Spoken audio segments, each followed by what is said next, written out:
மணத்தக்காளி கீரையில நெறைய நல்ல குணங்கள் இருக்கு. மணத்தக்காளி கீரைய அந்த அடியில இருக்க தண்ட கட் பண்ணி எடுத்துக்கங்க. மணத்தக்காளி இலைய ஒரு 4 இலை எடுத்து நல்லா கழுவி தினமும் காலையில சாப்பிட்டுட்டு வாங்க.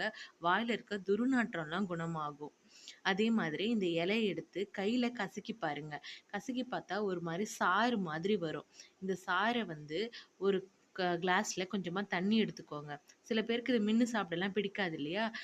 அவங்க என்ன பண்றீங்கன்னா, இது இந்த இந்த மாதிரி நல்லா கசக்குனீங்கன்னா, சாறு மாதிரி வரும். அந்த சாற தண்ணீல கலந்து கூட காலையில குடிச்சிட்டு வந்தீங்கன்னா, வாயில இருக்க அல்சரோ, புண்ணோ, சின்ன சின்னதா புண்ணெல்லாம் இருக்கும். குழி புண்ணெல்லாம் இருக்கும் வாய்க்குள்ள. அது எல்லாமே குணமாகும். ஸ்டொமக்ல இருக்க அல்சர் கூட குணமாகும். உங்களுக்கு அந்த மாரி வாயில போட்டு மென்ன பிடிக்கலன்னா, இந்த மாரி தண்ணீல கலந்து கூட நீங்க குடிச்சிட்டு வரலாம். நல்லா கேட்கும். அந்த புண்ணெல்லாம் சீக்கிரம் ஆறும். இந்த கீரையில விட்டமின் டி அண்ட் இ இருக்கு. காச நோய்க்காரங்க